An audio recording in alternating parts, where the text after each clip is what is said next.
What's going on, everybody? Thank you all so much for tuning into this live stream segment of Mikai Says Sukas. And today I have a very special guest after a litany of technical difficulties on my behalf.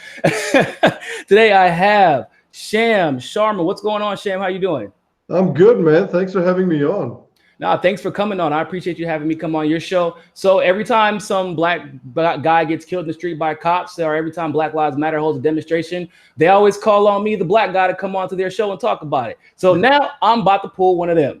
We're going to have you on to talk about some Indian politics, talk about Tulsi Gabbard, and talk about some of the stuff going on about Modi. I know we only got about 30 minutes. But we're going to try to fit as much in as we can. We'll definitely bring you back if we have to. So first of all, talk about Tulsi for a second. What have you seen in Tulsi as a candidate that differentiates her from everybody else? Because what it sounds like is that you've made the decision that you would vote for her in the Democratic primary election. Am I correct? Yeah. If I had the option, I definitely would. What I like about her particularly, and what I think really sets her apart from other candidates, is her views on foreign policy, because it's been a real sticking point in American policy for a very long time, especially if you look at how the last 20 years have panned out in terms of foreign policy. You know, if I look at Afghanistan today, and Donald Trump was talking about pulling troops out of Afghanistan, bringing everyone home. While that sounds fantastic, but if the US troops are pulled out of Afghanistan, Afghanistan will immediately go back to what it was like in 1999 and 2000 before the US troops moved in. So what happened for the past 20 years in Afghanistan? Like, what changed? Absolutely nothing at all. And we see the same thing. Actually. Yeah, it probably got worse. Yeah, I'd believe that. And if you look at what's happened in Syria, what's happened in Iraq, and how the situation's only gotten worse in places that the US has tried to enter and quote unquote install democracy, it becomes more clear that this is a futile exercise. It becomes more clear that this is an exercise designed to maybe help a few vested interests, but it does not have the interests of the American people in mind. And it most certainly does not have the interests of the people overseas whose countries are being invaded in mind. So it's a massive waste of life. It's a massive waste of resources and money that can probably be put to better use back in America. And it is also one thing that people don't realize, that it is ruining, numerous lives of soldiers. You know, the soldiers who are going to fight these wars and who are coming back scarred mentally and physically, most likely both. And their lives are never going to be the same again. And they spent all these years and they are gaining all these mental and physical scars for what?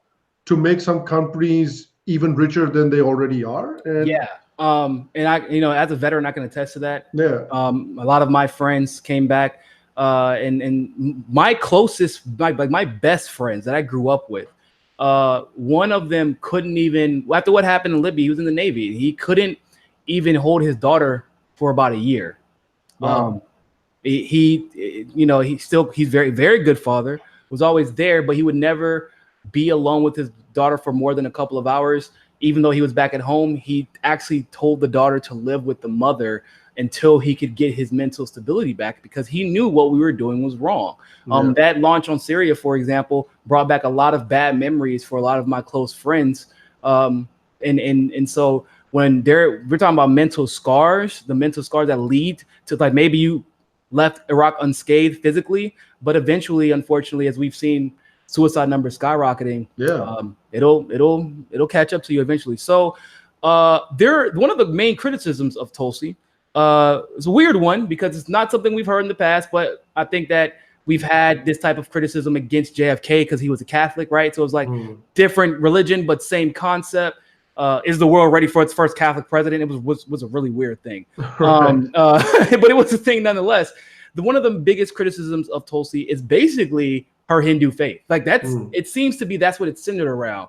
Because like we talked about yesterday on your show, Kamala is actually Indian, has closer ties to India, but never is really accused of the things that Tulsi is accused of. And it seems I think that's because she actively tries to distance herself, and now she's actively trying to be like, I'm just black, man. She's just trying to be that. I think that's part of it, but the thing is that the establishment knows, right? Like, so they know who she is. They know about her. I mean, there's articles upon articles about how close she is to her Indian heritage. That's the heritage she has always aligned with. She hadn't seen her dad in like 20, 25 years. Like, that's what the heritage she's always aligned with, her and her sister both. And so it's obviously being used as a smear tactic. It's like it's a xenophobic smear tactic because we don't know a lot about Hinduism in America in general. It's not one of the topics that we discuss here. It's mostly Islam. Hindu nationalism is not something we've ever discussed. Hinduism in the political sphere has never been discussed. Relationships with Modi have never been national conversations until today. And I would love to get your insight on what Tulsi calls Hindu-phobic attacks. Do you think that claim is warranted? I think what's happening more is that she's being attacked she's being attacked for being a Hindu, and she's also being attacked for having ties with people that are branded as, these right-wing fanatic Hindu nationalists. That's another thing that she's being attacked for. So have you found anything to substantiate that, by the way? Because I have not. Actually. Yeah, I have not, and I'm going to go into that as well. So let's look at the first thing first. Let's look at the whole she's a Hindu, so that's weird thing first. So, all right, I can understand that she's a Hindu. Americans in general don't know much about what Hindu are and what Hinduism is, but it's hard for someone to attack, to really come out and attack somebody for being a Hindu, particularly because of how the philosophy of the Hindus work. If you look at most people in America that are Hindus, most of the time they're like, oh, those are just hippies, man. They just, hang out, they sing their songs, they smoke their weed, and they have a good time. So you can't really find, it's like a Buddhist and a Hindu. You can't find tons of things to attack them on because Buddhists and Hindus are very similar philosophies in terms of, we don't claim to have any sort of monopoly on the truth. There is no prophet. There's tons of gods because what we believe is that there's millions and trillions of ways of looking at a certain object. And people have different perspectives. So if people feel like there's something else that gives them that feeling that it gives me, sure, go with that. So that's the reason why India and Hindus have so many gods and goddesses, because there's many ways to approach God and there's many ways to approach reality. So spirituality affects different people in different ways. Yeah, exactly. So Hinduism allows for that freedom. So she's like, do what makes you happy. And so there's not a lot you can attack Tulsi on for that. So what they then go on is, oh, well, what about her ties to these far right, right-wing fascist Hindu nationalists or whatever they call it these days. And so there's a few aspects to that. The very first aspect is that India does not have a right wing at all. What India has can only be described as non-left, because let's take the person who people are talking about, Modi, who is supposed to be the figurehead of this right-wing nationalist movement. And I'm gonna tell you a couple of policies that are flagship policies of Narendra Modi, and you tell me what they sound like. One of them is Ujjwala Yojana, which is basically say it again. We're going. It's Ujjwala. Yeah, so that's like a Hindi word, and basically the strategy is that they're gonna give LPG, light petroleum gas connections to the poorest families in the country, and they're gonna give them for free. Diabolical. I know. And if you ask a Republican, that sounds a lot like a handout, doesn't it? Yeah, it's diabolical. He's clearly only doing that to, helping poor people so that they would like him, so that they will vote for him again. Yeah, and apparently in India, only Hindus are allowed to be poor. Muslims and Christians can't be poor. So there's that. Then the other one is Awas Yojana, which is building affordable houses for the poorest populations in the country. That's another one of his flagship schemes. Another one of his massive schemes that he just launched last year is called Ayushman Bharat, which basically translates into Medicare for all. That's what it is. The other one is Jan Aushadhi, which talks about setting up hospitals or small clinics around the country so people could get easy access to healthcare or cheap access to healthcare. And then another one is Jan Dhan Yojana, which is opening bank accounts for the poorest sections of the people to kind of bring them into the financial This mainstream. dude, Modi, sounds like an evil genius. Right. You convince the world you're a right-wing nationalist, or excuse me, you convince the world that you're not a right-wing nationalist by passing a bunch of leftist policies. Right. And because that's clearly what's happening, right? I mean, it's the best way to convince the world you're not. So, like, even if those policies last for 30 or 40 years after he's dead, like maybe Right. after he's dead, he'll have in his will, I was a right-wing nationalist the whole time. Yeah, that's essentially what it is. That's essentially what it is, because the way the Republican Party is, and especially the way the economic ideology that the Republican Party has, there is nothing in India that comes even close to that. Indian economic policy is very strongly left-wing, or socialist, quasi-socialist policies. You and mean even, human, like normal, like humanness? right, exactly. Driven. And a country like India, where there is still, even today, even though India is well on its way to becoming a middle-income country, but still there is a significant portion of the population that is very poor and that has a hard time making a living and getting day to day, making sure there's a meal on the table. So do you know why that is? People, like any inclination as to why that is? Well, I think a large percentage of that is because of the colonialism that India went through. India went from 1700s, in the early 1700s, India had the highest GDP on the planet and was the richest country in the world. Within a 200 to 300 year period, India was among the top 10 poorest countries in the world. So that's what white people do. That's what they do. What my best friend always says, he always says, every time a white person comes and says he want to help you, he come to your country and say, I want to help, and you ain't asked for the help, they say, kill him immediately, because he coming. That's what they say, man. That's what he say. He's Jamaican. He's like, man, I don't know how many times throughout the diaspora in the Caribbean that some white person came and say, hey, we here to help. We just want to get you stuff. Nothing in return.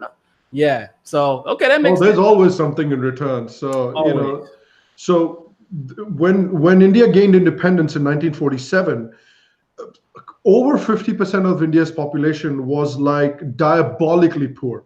So now in the last 50, 60 years, India has made, and especially in the last 20 years, India has made a lot of strides in terms of its economy. And so it's lifted, hundreds of millions of people outside of poverty, or at least extreme poverty.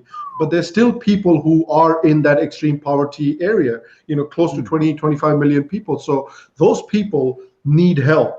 And so we need in India those safety net programs that can help bring those people outside of poverty, bring them into the financial mainstream so they can stand on their own 2 feet and then start contributing. So so Sham, you got to help me here, because that's not what I read about over here in good old United States of America. Right. And I know that our mainstream media is anything but corrupt. So why would they feel the need to hide all this very necessary information when they decide to throw around the word Hindu nationalist? Because we talked about this yesterday. I said, whenever I hear someone's name repeated over and over again, and they just use some weird qualifier like nationalist, because that's a buzzword here in the States, I always become a little bit skeptical, which is why I never really attack the guy. I just don't know anything about him. So I can't really say one way or the other. But what would be the incentive to demonize Modi in the way that we have seen? Because it just doesn't seem to make any sense if this guy... Well, actually, it sounds like because he's a really good leader. That's actually what it sounds like. Yeah, I mean, so just to qualify a little bit of what the media concerns are there as well. They say, there's a rise in nationalism. Look, that nationalist sort of section of Indian society has been there for a very long time. And there are also people in India that think that, this country should be for Hindus only, and the Muslims and the Christians need to leave. And obviously, I do not subscribe to that ideology. I don't believe that for a second. Hindus and Muslims that are born in India have as much right to the country as, Muslims and Christians that were born in India have as much right to the country as any Hindu that was born in India as well. But even though that section exists, Modi has never endorsed that section. Modi, in his campaign, in his policies, I read you some of his flagship policies, and in his campaign, he has always said, Sabka Saath, Sabka Vikas, which means Everyone in India has to develop together. That is the only way that India can move forward. If there are communities that are lagging behind, they're just going to drag India down.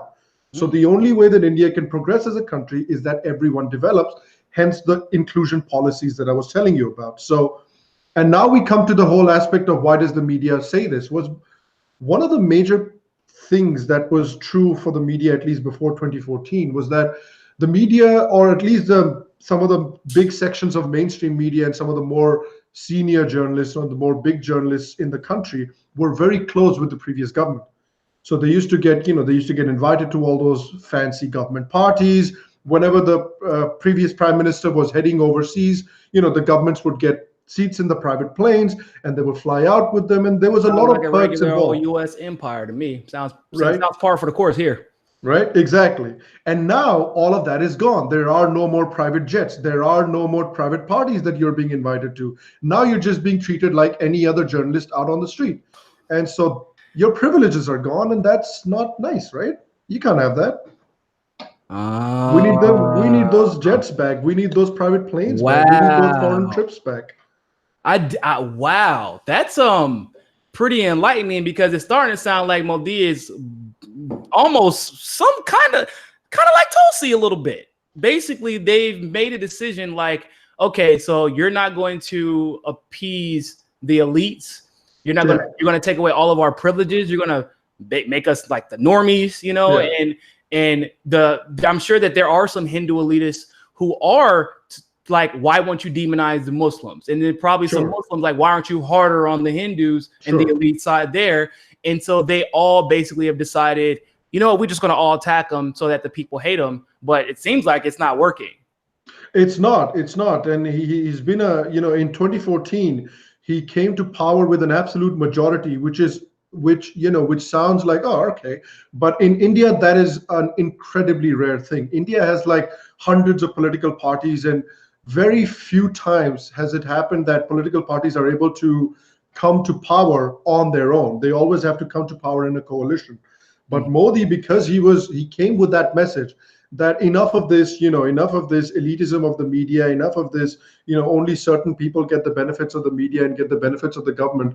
It's time to try something different. So Modi comes from a very impoverished background. He comes from a very poor background, who worked his way into the BJP, which is the political party that he represents, worked his way into the BJP, worked his way into becoming a chief minister of Gujarat, and then worked well. That's governor, gained for Americans who are watching. That's governor. Worked well and became popular among the people, and then became, then worked his way to becoming the prime minister. So this is not a guy that was handed anything to him. This is a guy that worked for everything he has, and I think that resonated with a lot of people. He probably interacted with a lot of Muslims in the area, right? Because that's kind of what happens when you're poor. Like in New York, the inner cities, you're interacting with everybody. Yeah. Because white people live in Upper West Side, Upper East Side, but we all had to there was like, you all don't see race like that. You know what I'm saying? The kids don't think of it like, so that's more background info that I had no idea about. Wow. That's interesting. And that's the same thing with Tulsi a little bit too, right? She's not part of the system. This is a person that went, enlisted in the military, served in the military, comes out and says that I enlisted on a lie.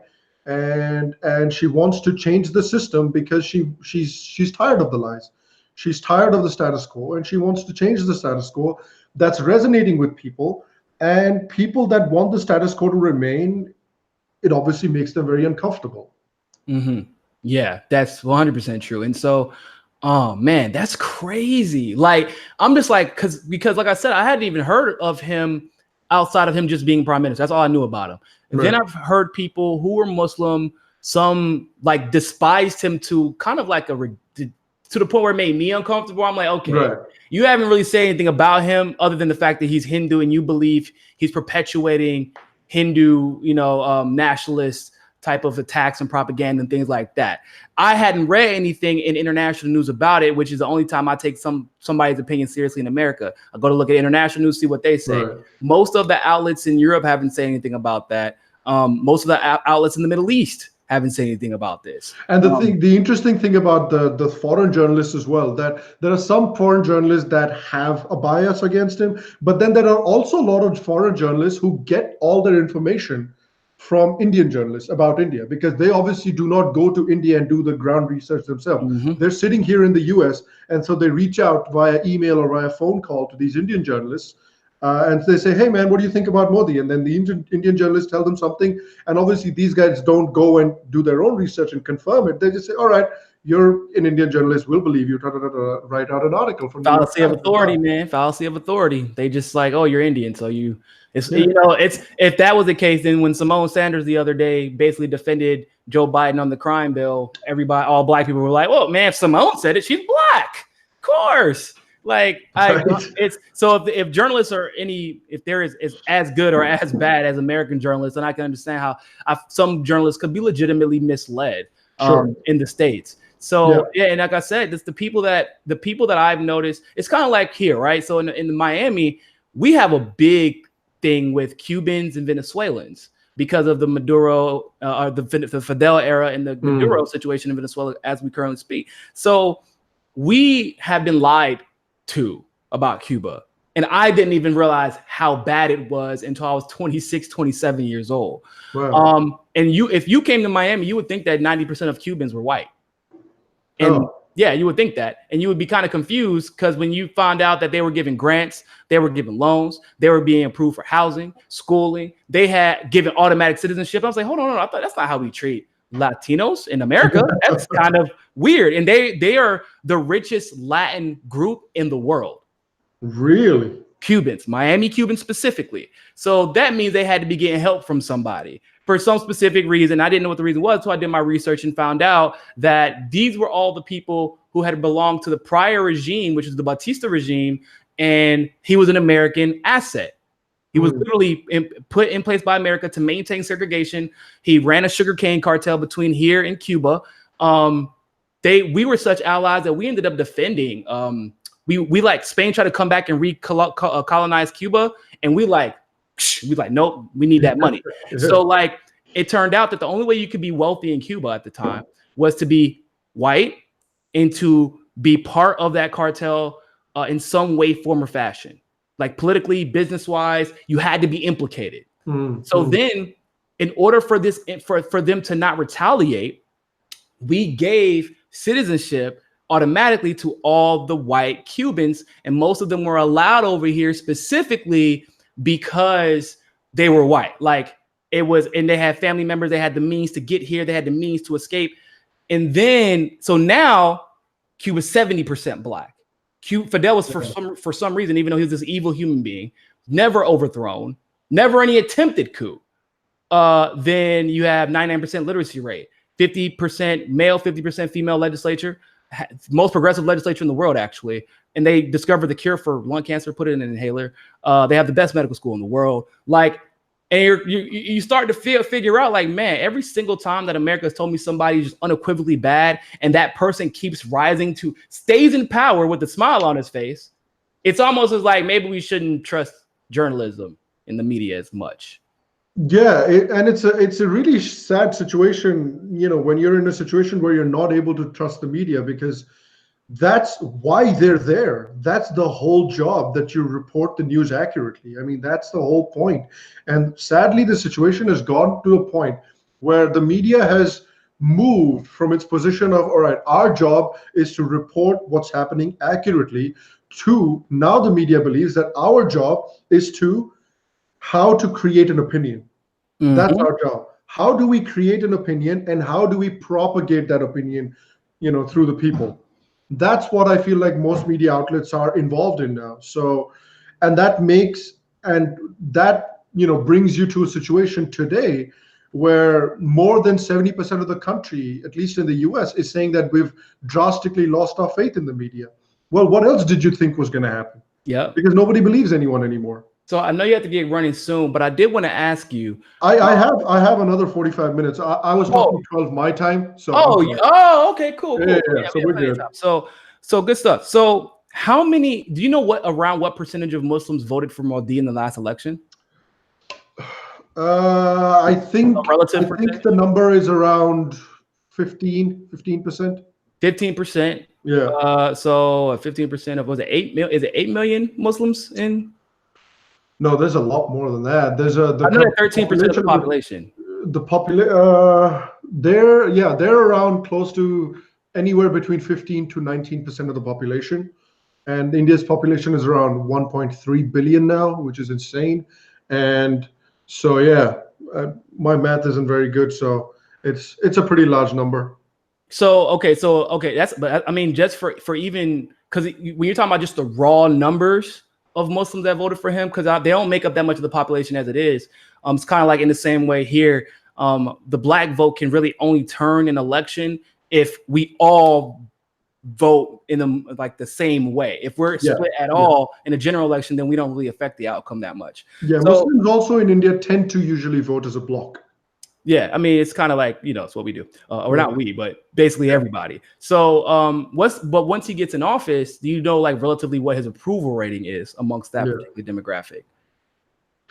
Yeah, I won't be able to give you a good answer on that question because I don't know what the current approval rating among Muslims for Modi is. Okay. But I can speak to his general approval ratings, which are pretty high. What is that?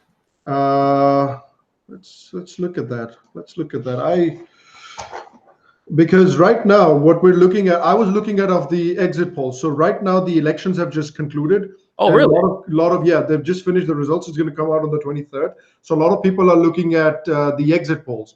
And it gives you an idea. Obviously, I can't speak to how accurate exit polls are because I don't trust them. Yeah, if they're anything like America's exit polls, then yeah, I mean, in 2016, most exit polls had Hillary winning by a landslide. So I don't know about that, So I don't know how accurate exit polls are, but right now from the exit polls, you're looking at basically Modi coming back to power quite comfortably. So that gives you an idea of what the people are probably thinking or what the people probably think about Modi right now, which means that, they probably still think that he's the right man for the job. And again, the exit polls could be completely wrong, but I am just going off of the information that the exit polls are providing.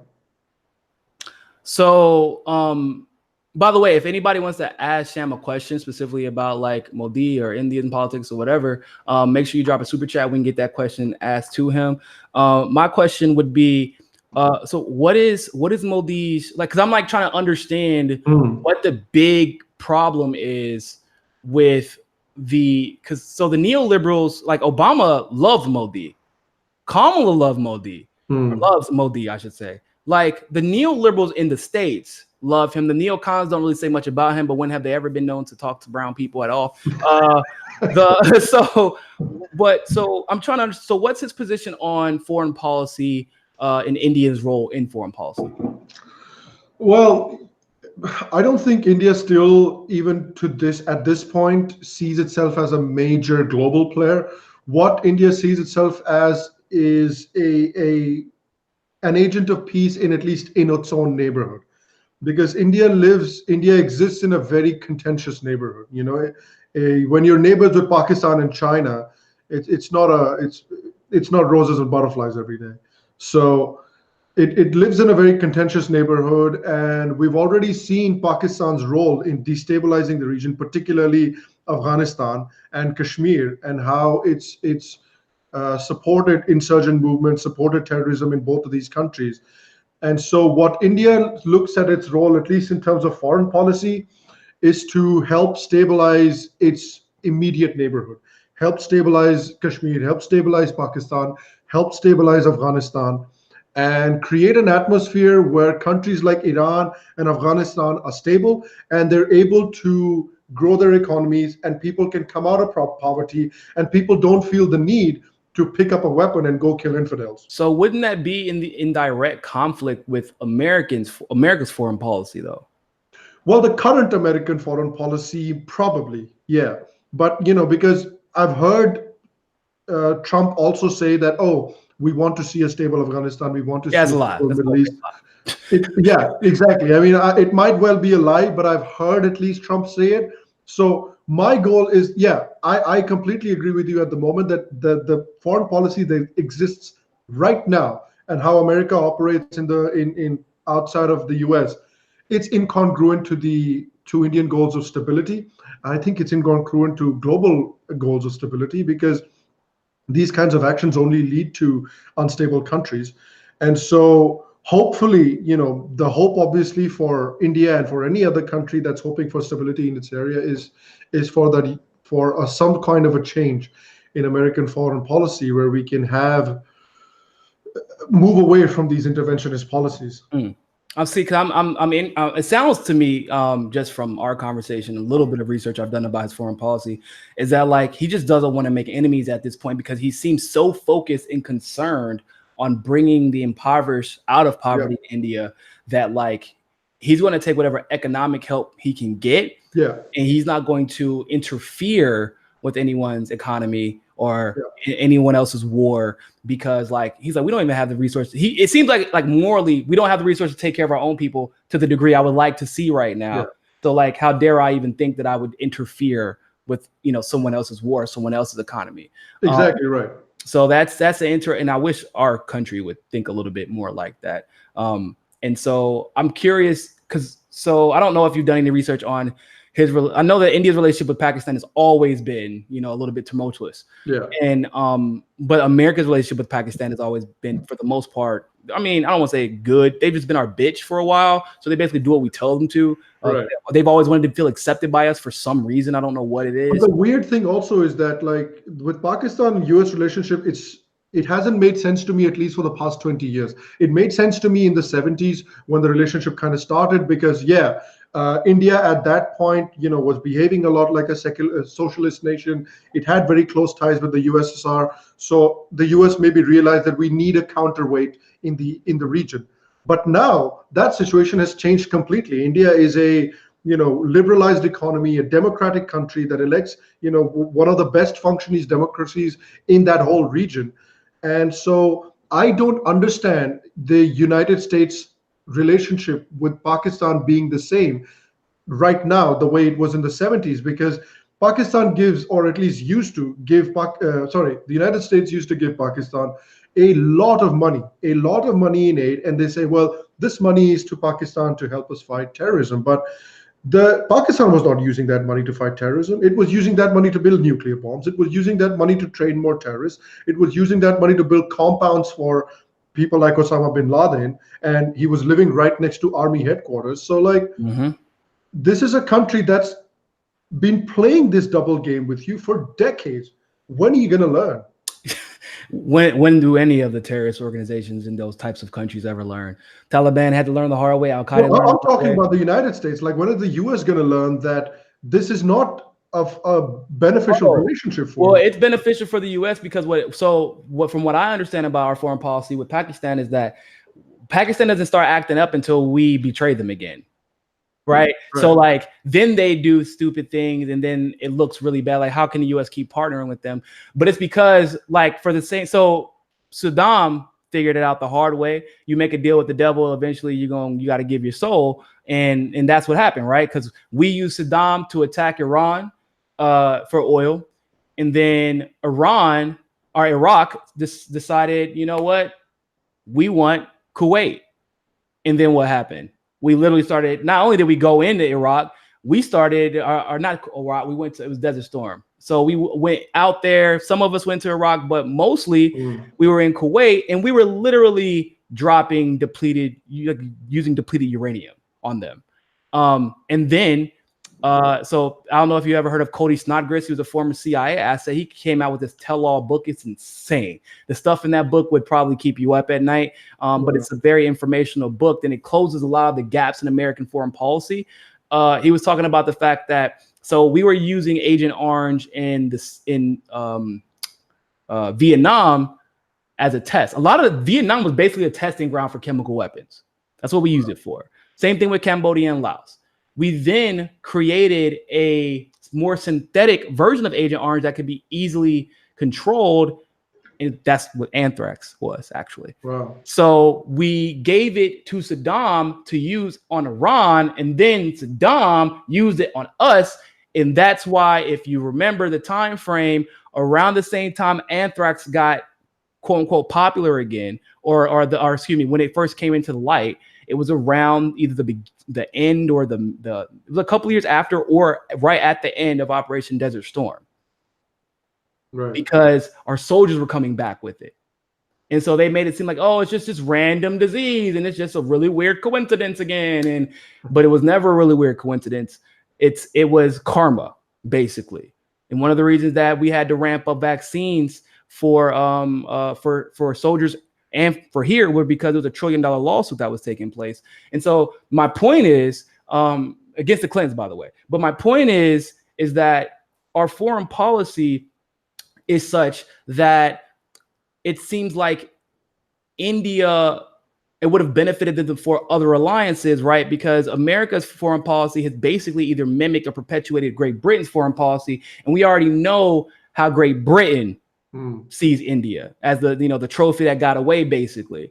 And so leads into my next question about BRICS. You're familiar with BRICS, right? Yes. So for those of you who don't know, it's Brazil. It's a supposed alliance, economic alliance between Brazil, Russia, India, China, and who am I missing? And South Africa. South Africa. There you go. So it came into fruition for a little bit, did not, and then it was, and then it didn't, and it's kind of like all over the place. But what's your take on that? And has Modi kind of entertained that idea or flirted with the idea since he's been in office? Oh, very much so. Modi has been very keen on developing good relationships with as many countries as possible. Like you were saying before, his goal, at least in his first term, who knows if he's going to get his second term, but at least in the first term that he's had, his primary goal has been to get enough investment into the country, project India as an attractive destination for business, project India as an attractive destination for investment, build good relationships with countries around him.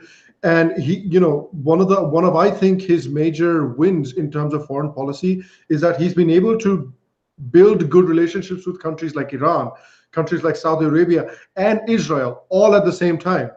Because all of those countries are like, yeah, we want to partner with you, we want to be friends with you. Because right now, India is building this port called the Chabahar port in Iran. And what the Chabahar port is going to be, so right now, when India and Afghanistan do any trade, it has to happen through Pakistan because there's no land link currently between India and Pakistan. And the only land link there is being occupied by Pakistan right now. So Pakistan has to be involved in all the trade. But now India is building a port in Iran where they can completely bypass Pakistan and they can trade with Afghanistan directly. So when that happens, they don't need to worry about Pakistan interfering with anything anymore. They can go trade straight away with Afghanistan. And so Afghanistan's very happy about it. Iran's very happy about it because it's going to get that extra trade traffic.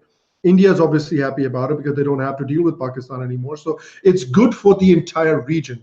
And so they've been able to create those little relationships all across the globe that are beneficial to the Indian economy and that are going to bring in investments into India that hopefully is going to go towards helping people and with all the programs that we were talking about earlier. So that's been his main goal in these 5 years, is to see how many people I can pull out of poverty. And hopefully the people that I pull out of poverty will then go ahead and vote for me for my second term. So basically, he's trying to be the Switzerland, turn India into the Switzerland of Southeast Asia. At least for the time being. Yeah. At least in his first term. He doesn't want to ruffle too many feathers, at least in his first term. At least while there is still, such a significant proportion of poor people in the country. Once India becomes a middle income country, maybe India will become a little more assertive. Who knows? Got you.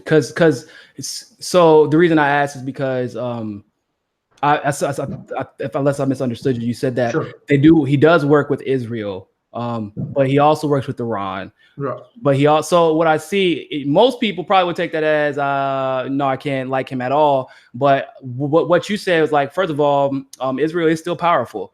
It is still linked with the U.S. And if you make an enemy out of Israel, then the U.S. becomes your enemy.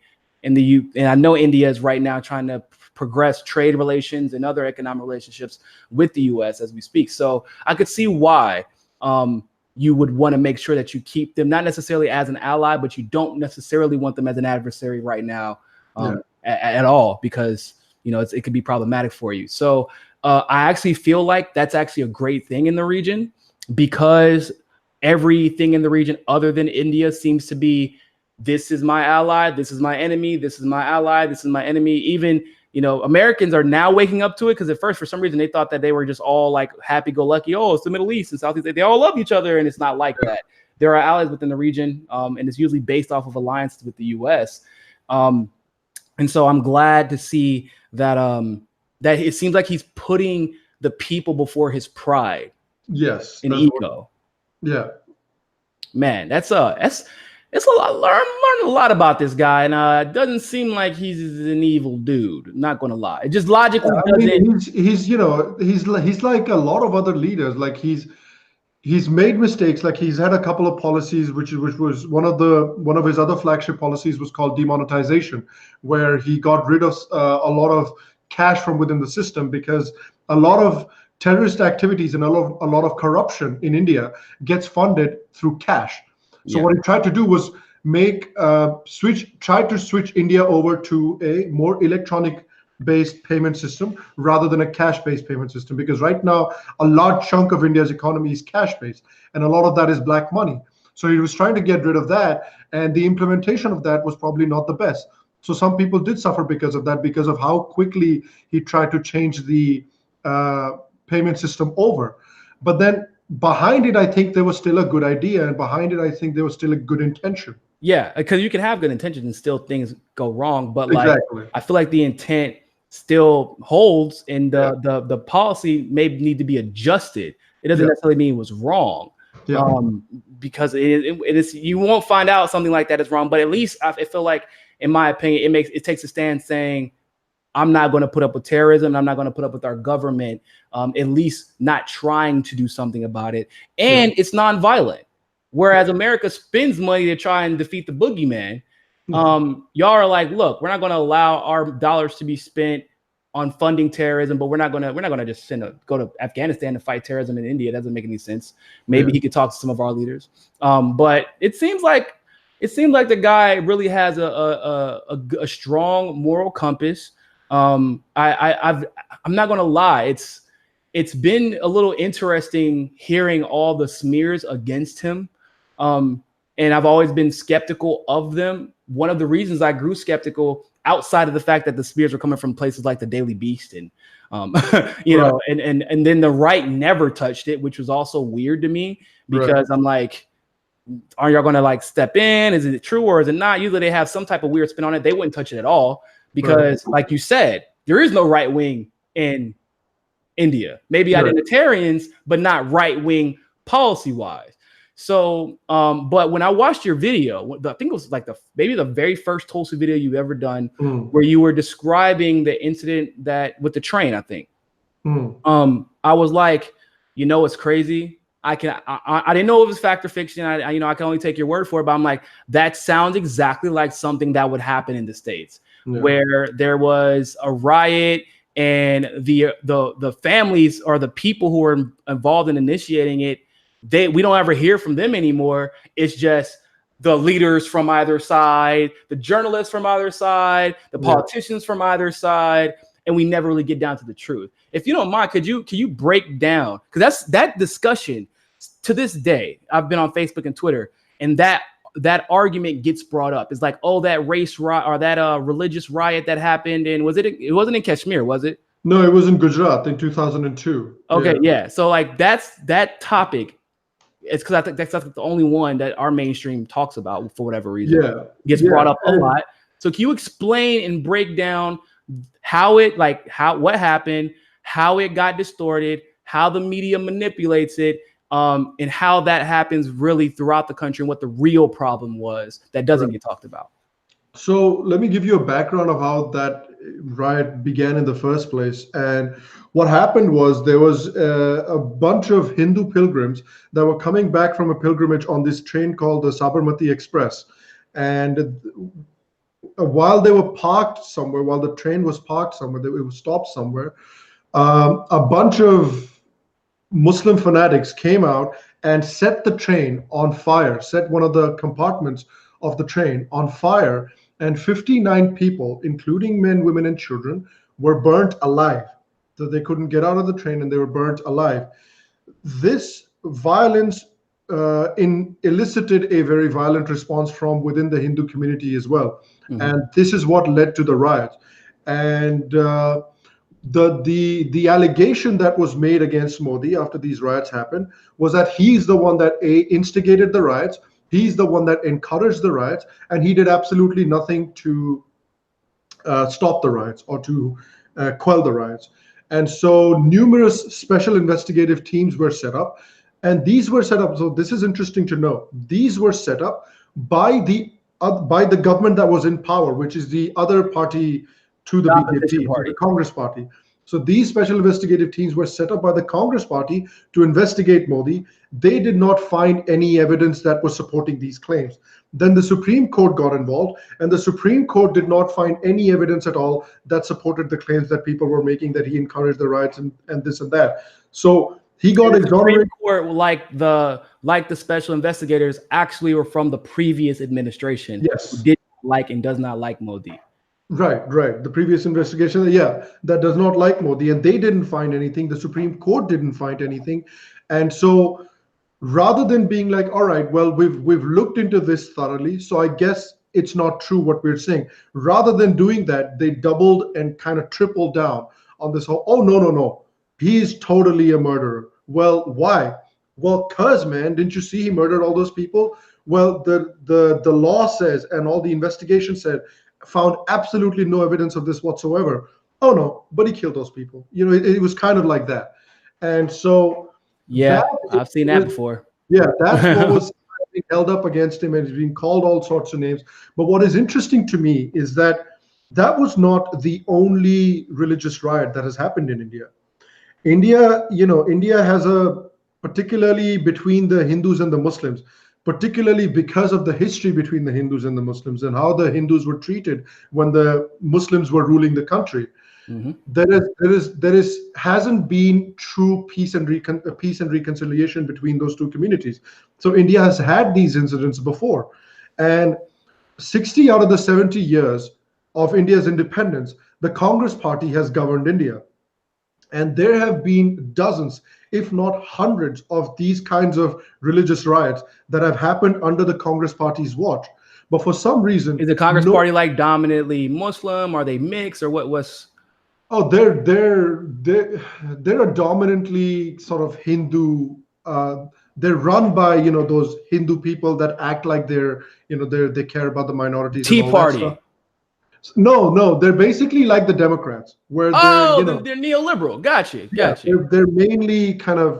They're mainly run by white people, but they act like they really care about, and so on and so forth. Wow. So that's an interesting fact. So basically, this party has ran the country for quite some time, and Modi is Hindu, and they're Hindu. But all of a sudden, it's Modi is a Hindu nationalist.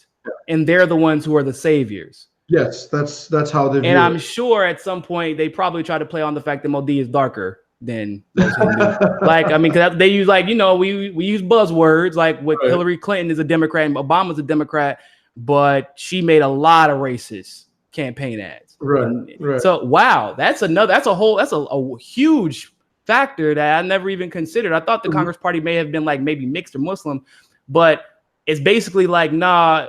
I'm going to bring actual, peace and, represent Hinduism the way it's supposed to, rather than using it as a political tool.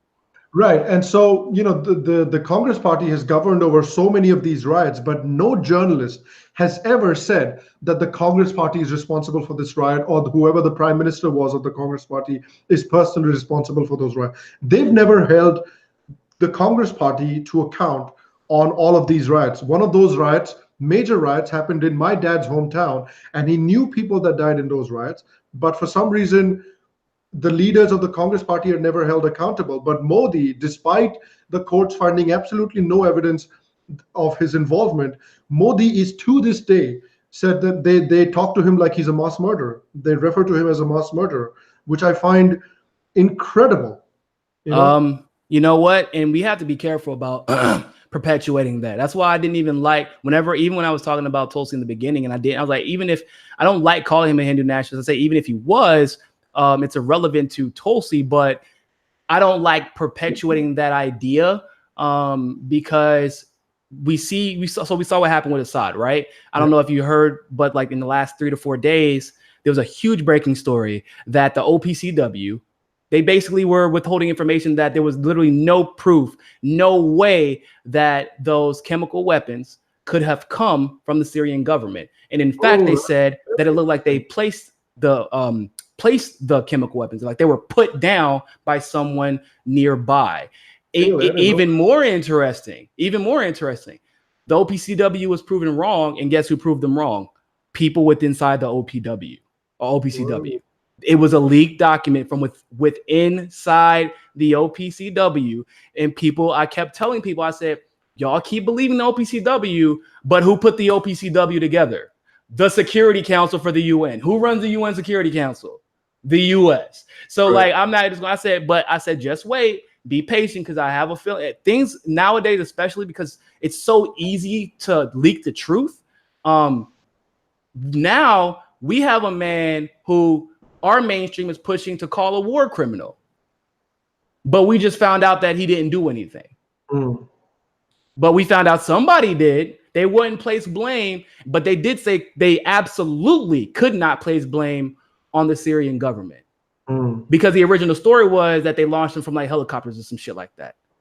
Interesting. So they ran a bunch of simulations. So like my point is that we have to be very careful, especially in the situation with Modi right now, because it seems like Modi, like I said, is trying to be like a quote unquote Switzerland and bring peace and be almost like a buffer for the anger and animosity between the countries in the region, and eventually that could be problematic for bigger superpowers like the United States. Eventually, you may see a very clear attempt to manufacture consent, because let's be honest, right? Putin was there. We were actually improving relations with Russia for a while, but then Russia's economy started growing, right? And it wasn't like they were growing out of control. They were just growing marginally. Putin was making better relations with some countries that we considered adversaries. And then all of a sudden, we started manufacturing consent when it became convenient in our last election. We literally used the election to push the idea that Putin was evil and that we're back in the USSR days. And so I see that happening again right now, where we're conveniently using an election to all of a sudden push this idea that Modi is this evil mastermind of a man, when I didn't even know that the opposition party to Modi was also Hindu. Nobody talks about that. I've never seen that in an article. I would have thought that they were Muslim. They don't call themselves a Hindu party, but it's some of the top leadership, most of the top leadership are Hindus. That's wild. And that's very telling, because you know that they're the ones planting these stories, right? Well, because that's how political parties do. And because they've governed the country for the majority of its independence, they obviously have some entrenched loyalties in the media. And so the media used to get certain privileges with the old party that it does not get with the BJP, or at least with Modi anymore. And so they want those privileges back. And the way to get those privileges back, and the way to get those cushy posts and those foreign trips back, is to get rid of Modi and get the old guys back in. That's wow. That's interesting. I really see now I'm like super compelled to do a bunch of research and start looking up names and their connections, because by that same logic, and I know that, and Tulsi met with the opposition party, which is almost so I don't know if you recall this, but there was legislation that was introduced a while back, maybe 2015, 2016. I think it was roughly around that time. That was basically to strengthen ties with India's government. Right. And it was claimed to have. So when did Modi get elected? 2014. Oh, actually, it might have been right before that. It might have literally been in 2014. And it sounds about right. And it was basically to strengthen ties with India's government, and they created a veil as if it was to promote unification and unity and all that good stuff. But like Tulsi voted against it, right? So somehow that got translated as Tulsi hates the religious minority in India. But yeah, I know it's crazy, but I'm like, I don't know if y'all know how this legislation works or how America works. That's not, we don't make deals with shit for unification. That's not what we do. Like, we basically wanted to give whoever was in charge or could have been in charge if it wasn't Modi free reign to do what they want to and say America will basically back you in whatever your decision is going forward. And it seems to be while our relationship with Pakistan was simultaneously deteriorating.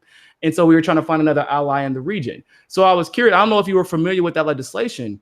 I wasn't actually. I don't think. I'm gonna see if I can find it. But it's like it was basically how most American legislation is. It sounded like it was for one thing, but it was actually for something completely different.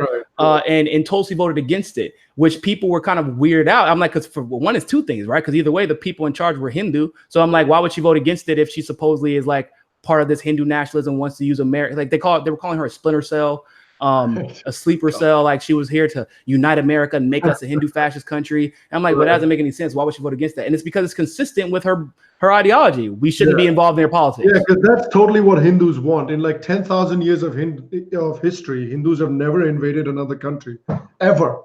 10,000 years of history. So yeah, that's what we want suddenly, is to overtake the United States. So I'm definitely gonna look at, I'm gonna look at that legislation. But so what do you see as far like what is the worst candidate for relations right now between, or if you have an idea of who would be the worst candidate, who would it be? But for the relations for India and the U.S. and basically it seems like the very delicate peace that you all have in the region, seemingly thanks to Modi, between the, because that could blow up immediately depending on who we put in office, because Modi seems to be doing some really good stuff, and usually we call them communists eventually. So like, so right now, I personally, my personal belief is that Modi's the best candidate for the job to continue to do the work that he's been doing, particularly on the economic front, because I think he's really, he's really come through, or he's really at least put in the effort to bring a lot of people outside of poverty. And I think that's one of the most pressing needs of a country like India, because we shouldn't, in 2019, we should really try and not have a situation where people don't know what they're going to eat tomorrow. So I think that should be our top priority, and he's working on that, which I'm very happy about. But in terms of the worst candidate, the old guard sort of coming back to power is obviously the worst case scenario, because it just goes back to how things were before 2014. In ungodly levels of corruption. Like the Congress party set some kind of a international record for the amount of corruption that it did in its 10 years in power between 2004 and 2014.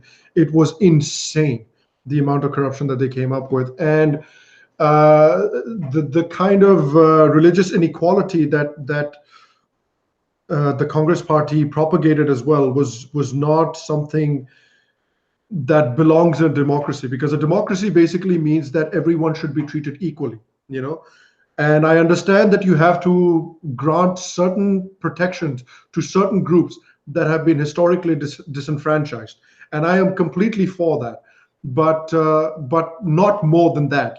After a point, you're doing it to get votes. After a point, you're doing it not to take care of people. After a point, you're doing that so that you can just stay in power and keep the status quo a certain way. So, yeah, in my opinion, the Congress party, if it wins, things go back to the status quo, which I don't think is the best route to take for India. Obviously, a lot of people might disagree with me on that. And as I said, that is my personal opinion on the matter. The absolute worst case scenario is that there's this weird coalition of a bunch of other smaller parties. And if in some case they actually end up coming to power, that's probably the worst case scenario, because there's literally no leader in any of those parties that is any good at anything, really. So that would be the absolute worst case scenario, because all of those are basically just these local leaders, local goons who have no idea how to run a country, or no idea absolutely about foreign policy of any kind. Got you. So I just wanted to update the crowd. So apparently the first time that Tulsi went to go visit, I think it was actually her first time visiting India as a legislator at all, was in 2014.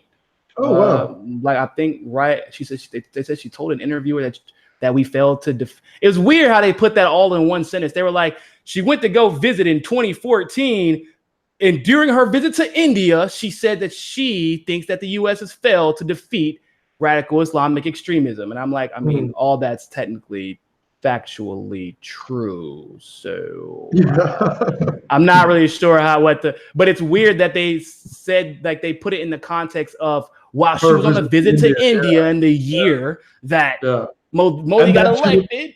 And that she would only say that in India. She would not say that anywhere else. Yeah, she literally says it all the time. Yeah. And it's because, and for those of you who do not know, radical Islamic extremism as we know it today, which, by the way, I'm perfectly fine with her codifying it the way it's supposed to be, because Muslims don't like being grouped in with them. They don't like that being the overarching narrative of their religion. The same way that, like, you wouldn't want the KKK's version of Christianity to represent to be the narrative of Christianity. The same way when we talk about immigration, we don't want to talk about it in the sense of, oh, it's just people coming to steal our jobs. No, it's because of foreign policy. So, like, that's one of the reasons that she's very specific when she's referring to radical Islamic extremism. And it was also invented by the US, the contemporary version of it. It was actually created in the University of Nebraska in Pakistan's campus. There was a book written on it. It was disseminated, and basically we were fostering it to perpetuate this and destabilize, perpetuate warfare and constant and regular warfare in the region, and also destabilize the region in general, specifically against Iran at the time. So, like, it was we created it, and why do you think that they're so quick to align with us whenever we need a terrorist organization to work for us? Because, like, their heads, we have been training. We always end up betraying them or vice versa. But we trained their leaders. We wrote the book on contemporary radical Islamic extremism. And so when we say we need to defeat it, we do need to defeat it. It isn't saying that we need to go take weapons to it. In fact, Tulsi has the opposite idea. Tulsi, I don't know if this sounds super Islamophobic or anything like that, but she said, hey, can we stop funding terrorist groups? Is that cool? Is that it? I don't know. Is that Islamophobic? That's a good start, isn't it? You know, that could be a good start. Who knows? But isn't it? If stopping the funding of terrorist organization will work or not? Who knows? Who knows? You know, but it isn't the same as, you know, killing them. Like Bush just said it, and it's weird because Bush revoked Modi's visa in 2002, and then he got it back in when he became prime minister. But I was always interested to know why that was, and I don't know what Modi was talking about at the time, but it sounds like he was probably going to start exposing some people, because it sounds like the guy he is. Because there's really no other reason to revoke his visa because of his role. First of all, let's be honest, like, our Bush administration was not very friendly towards Muslims, so that whole altruistic nonsense, I don't believe it. And Obama saw fit to give him. Well, it was one of those things, right? You have your cake and eat it too. You can have the policy that you have against all those Islamic countries, while at the same time you have this little symbolic gesture that you did that, oh, we're not going to give this guy a visa because apparently he was involved in the death of a few Muslims. So we can have our cake and we can eat it too. We can continue to do what we're doing while claiming the higher moral ground. Yeah, definitely. And I also believe if his message then is anything like it is now, which is unity above all else, of no matter what your religion is, no matter what your party is, that's problematic to the US. And revoking that visa creates the image that Modi isn't fit for leadership at the highest level, right? He won anyway. But for the Bush administration specifically, India and Pakistan and Iran and the entire area was of obviously a special interest. And so if you have somebody who's willing to bring and broker peace in that region, it's problematic. And so you have to demonize them immediately. The moment that we demonize, we did the same thing to the Venezuelan diplomats. Whenever they demonetized, or excuse me, whenever they switched off the petrodollar a year or so ago, we obviously did it to Syria, to Assad. We did it. I mean, it's not a really. We don't have a good track record when it comes to picking the enemies. Yeah. Which leads me to believe even more. Okay, a lot of stuff that was said about Modi was a lie. Yeah. Man, that's crazy. True. It's true. And you were talking about, we were talking just before about journalists and how journalists quote things as well, and where journalists get their information from as well. What is interesting is they keep talking about how one of the main stories is how, because under Modi's instruction, apparently, gangs of Hindus are going around murdering minorities in India right now. And Glenn Greenwald, when he was talking to Tulsi recently, brought up the same thing. And he said, "Oh, well, what do you have to say about that?" And he quotes this journalist called Rana Ayub, who's an Indian journalist. And the other journalist that he quotes is this gentleman called Kai Schultz, who writes for the New York Times.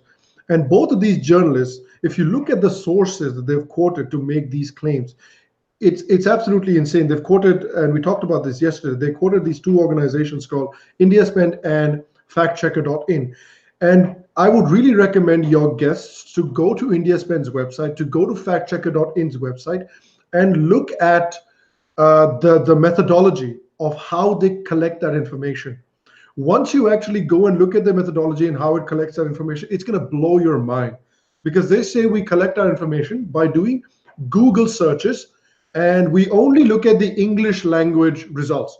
We do not look at any local language results, even though there are far fewer English language media in India than local language media. Local language media extends into the thousands and hundreds of thousands, and there's a few hundred, a few thousand, maybe 1,000 tops English language media. So that's who these organizations are using their information from. So it's like an extreme level of cherry picking, an extreme level of laziness in compiling your data. And you're using that data to paint a certain picture. And then these journalists, without doing their due diligence, are just blindly picking up that data and saying, well, this is what it means. Here you go. Now we're going to share it with thousands of people, and we're going to try and create a narrative. So is that really responsible journalism on their part? That sounds really familiar. Are you familiar with Snopes? I'm sure you. I don't know if you're familiar with the backstory. Yes, yeah, I've come to become aware of it, because I thought Snopes was this like can do no wrong kind of organization. I've always been skeptical of like quote unquote fact check organizations that come out of nowhere. Especially whenever I first heard of Snopes, it wasn't about politics. It was just like random, fun facts that were either right or wrong. And then it's almost like they, like everybody else in 2015, 2016 at that point, all of a sudden they became like PolitiFact. Like all of a sudden they're the experts on whether or not something is true or false. And they, with everything that had to do with Bernie, it was like every supposed claim against him was true. Yeah. And every supposed claim against Hillary was either false or like, kinda. How you kinda? Like it's true. Or like whenever they were talking about the Clinton Foundation's involvement in Haiti, they were like, it's only partially true. It's like, no, either you are stealing their supply of rice and selling it, and not giving them any cut of it, because that's exactly what Bill Clinton's brother is doing, or you're not. You know what I'm saying? Like either you took advantage of the situation or you didn't. And she did, but they always were trying to cover down for her. And then Facebook goes on to use that as a determining factor whether or not something is fake news. And just because, like I said, I'm a logical person. Logic is like, I'm probably to a fault at this point, because no matter in situations like these, I can't force myself to break logical chains because it's politically convenient. You get what I'm saying? So like everything that you're saying about the media follows the same consistent logic of especially the main media sources of your country, or at least the ones that are reported here. It follows all the consistent logic with all the media here. People will, like, I read a Daily Beast hit piece on Tulsi the other day. They said that she is what did they say? No, it's about, I think it was either about Lee Camp or another. No, excuse me, it was about an academic. Oh, it was Stephen Cohen. They said he's the most prominent Russian pro-Putin sympathizer in the U.S. Here's the problem with that. They use their own article from 2014 to validate it. Right. How do you make a statement that bold and you got to have like 5 or 6 links and give examples in that? You got to give examples, not even in the article you linked, but even in the article, at least loose examples in the article that you're writing and presenting and trying to claim as fact. But they didn't even do that. So like if our government and our media is doing that, and then I've seen the way that our leaders that are good, the Tulsis of the world, the Bernies of the world, the Elons of the world, they get smeared by both sides the same way that you're saying Modi gets smeared right now. They get blamed for things that they weren't even around for, right? We were talking about it yesterday. Bernie was blamed for the situation that Lucy Flores had claimed to happen on the campaign when somebody said something inappropriate to her. Like Bernie was supposed to teleport and punch the guy in his throat and then teleport back to the campaign trail. And they focused so much on Bernie. I don't even know what the staffer's name was. There was no interview, no asking for accountability of him. It was, oh, Bernie, how can we count on you to protect women's rights in the campaign or in the as a president if you couldn't even do it in your campaign? What? But meanwhile, we come to find out that this woman, Hillary, has had a serial rapist on her staff that was convicted, and she knew, and it never, ever got brought up until way after the election was over. So it's like when all of the media conveniently converges on one person and just makes like the stories that you hear about these people are like something out of James Bond movies. Like seriously, that's how they paint Modi. It's like, oh man, he's just diabolical. He's sending secret letters to the people in the slums and saying, hey y'all, start a riot and say, you know, Viva Hindus. Like, I don't know, like it's so unrealistic, and so it's like almost like a caricature of how things actually work that you almost like if even if you know nothing about the situation, you have to be skeptical immediately, in my opinion, because people, all they do is really play on the emotional side of it. Well, I'm Muslim and you know I hate Modi. I don't know. Okay, those two things, you know, why they're not like, just because you're Muslim and you hate Modi doesn't mean that Modi hates all Muslims or that I should believe you, because I know a lot of people, my friend, who live in Alabama, right? They still believe the Civil War wasn't about slavery. Why? Because their mom doesn't believe it. Their dad doesn't believe it. Their teachers, who are also part of the community and was raised in the same community, don't believe it. Why? Because that's the narrative that has persisted in that particular culture or that particular group. It is the narrative that you have to echo to fit into that group. And the people who are susceptible to it, usually the youth, the people coming up before they've been exposed to other sources and understand that it's okay to stand out and think for yourself. Like they end up echoing it, and then they, by the time like it gets to a point where they almost start to yell at you and insult you, and because you've asked them very rarely, okay, so well, who says that? Well, this article said it, but didn't that article get their facts from an American who doesn't even live there? Well, yeah, but what about the families who said that the families themselves said that's not what it was about? What about them? You don't know what you're talking about. You're a nationalist. You're a right. Well, you're a side toady. You know, like, come on. This is the same media who pushed this story. And we talked about it yesterday in Venezuela, because they just use these buzzwords like the Hindu, like the nationalism thing. They use buzzwords where they said Hezbollah is working with Putin to overthrow Venezuela, and then that they pushed that story. And if you know anything about politics, that sounds fucking ridiculous.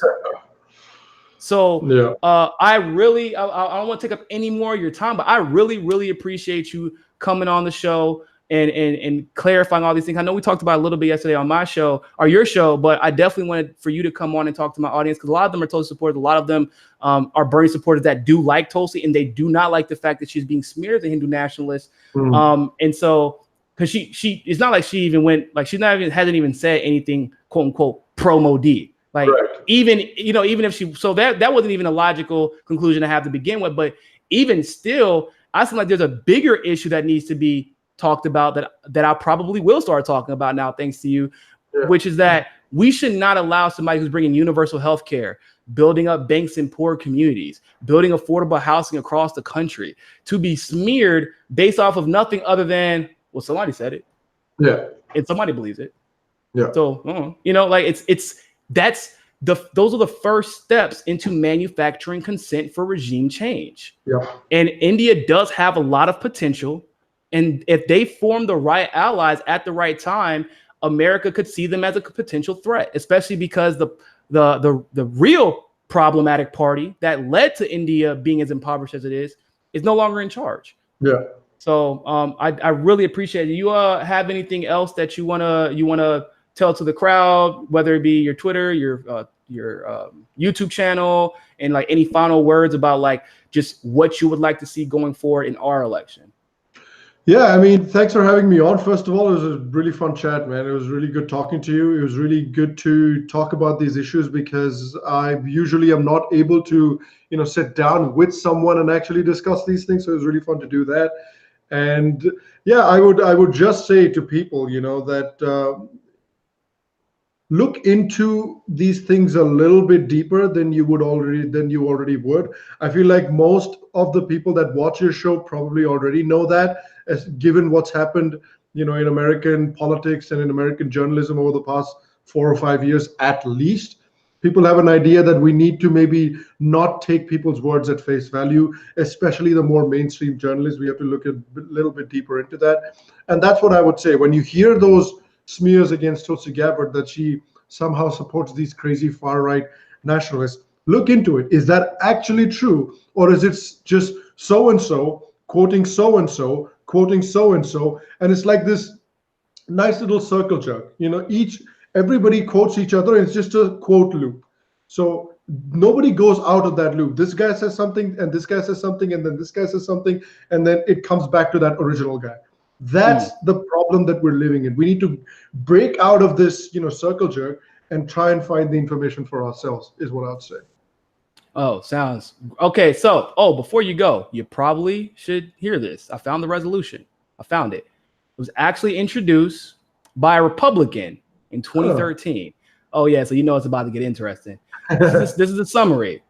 So the title of the resolution was HR 417, praising India's rich religious diversity and commitments to tolerance and equality, and reaffirming the needs. Right. See, here's where it gets good. Reaffirming the need to protect the rights and freedoms of religious minorities. Yeah. This was introduced by a Republican. Yeah. There is no way in hell that's what that bill is supposed to do. Yeah. So it says it recognizes the suffering of Indian citizens who have been victims of religious violence.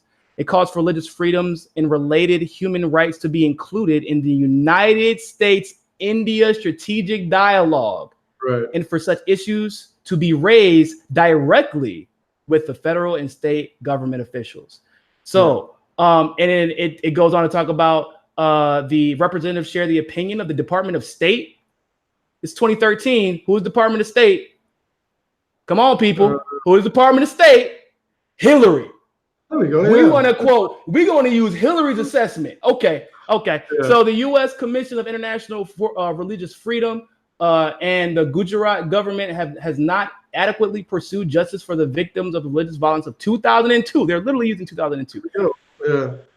And it's a Republican. So like Tulsi voted against this legislation. And for those of you who don't know, this wasn't while Modi was elected. This is when this 2013, before he got elected. So this would be the party that our neoliberals and neoconservatives would actually have more in common with, right?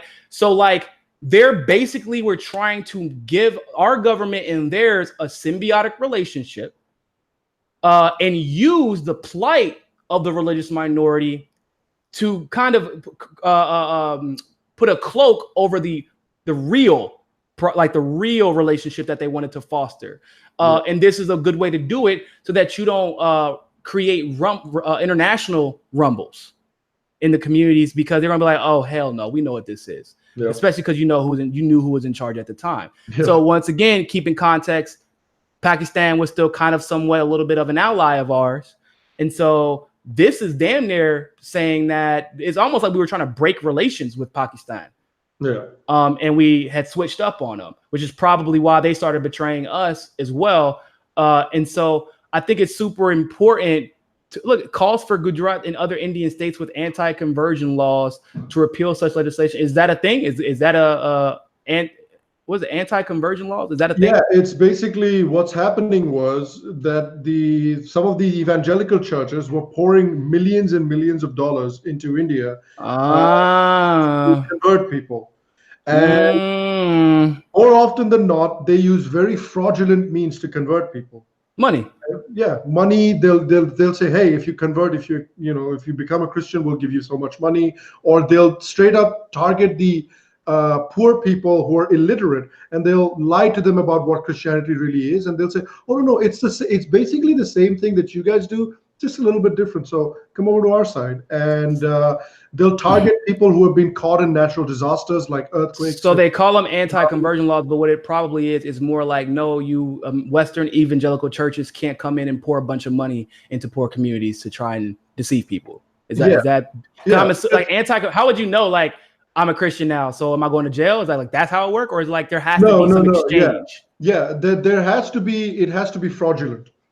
It has to be fraudulent, where like money is offered, where like you're lying to people about what you're really doing, or you're trying to target people who are suffering from natural disasters or problems like that. Where was Modi governor at again? Gujarat. Oh, so this is all actually starting to make a lot of sense. Yeah.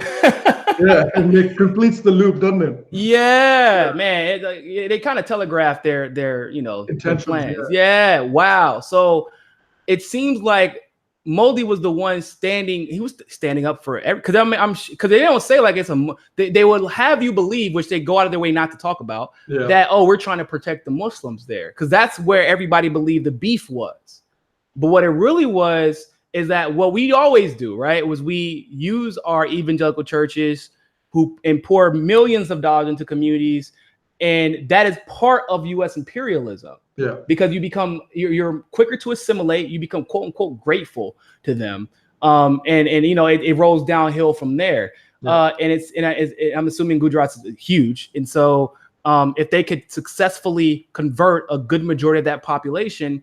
And then it would trickle up, right? It would trickle up, and that would mean the U.S. would have control of the government that has some of the highest potential to affect outcomes economically in India. Exactly. And so, wow, that's man. We just learned a lot today.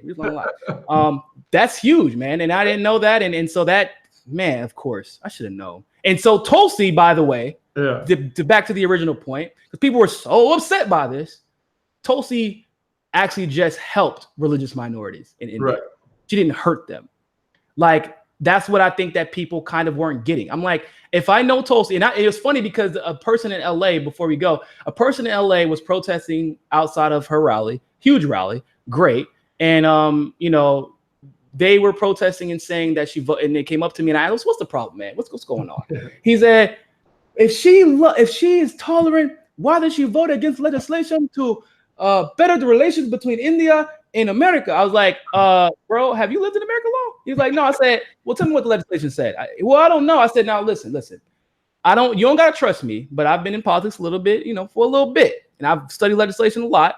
And there's one thing you should understand about American politics: we don't pass legislation for altruistic reasons, right? Ever, not a single damn time has it ever happened.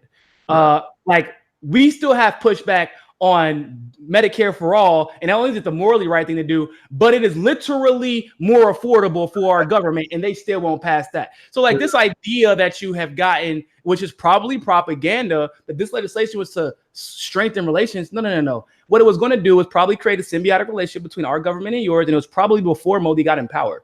Right. And I said that, and because we use the same we use the same strategies over and over and over again. And so it's nice to know that was right. I'm glad I didn't lie to that man straight to his face. But thank you for enlightening us. I definitely want to have you back on after matter of fact, after this because I know it kind of came to an end. And it looks like Modi's going to win. Maybe next week you can talk to us about the reactions from the Indian community. Some of what the implications might be going forward. And does he have was there a term limit for him? I don't believe so. I don't believe they have term limits in India just yet. So I don't think they do. Because if the other party was in charge, probably not. Oh no, they were in charge for ages. So they probably don't have term limits for. And I would be interested to see if he would be the one to put it in, because that would be pretty. I think that would be telling for the entire world. Like, he's literally limiting his power. Yeah, that could be an interesting step. Very positive step, I think. So thank you, man. I appreciate you coming on. Let everybody know where to find you out on Twitter and on YouTube. Yeah, so it's the Sham Sharma Show, ShamSharma, the Sham Sharma Show. That's on YouTube. You can find me there, and it's ShamBhav15 on Twitter. So I know it's a bit of a tricky thing to write down, but ShamBhav15 on Twitter. Come find me, and it'll be awesome to be back on. Sounds good. And I tagged him on Twitter, so if you just go to my Twitter, you can find him. It'll probably be easier for a lot of y'all. I know some of y'all are spelling challenged, so it's okay. I am too. So with that being said, people, thank you all so much for tuning into this live stream segment of Mikasa at Sukasa. And I know that after this episode, y'all all will have no problem finding your balance. Peace.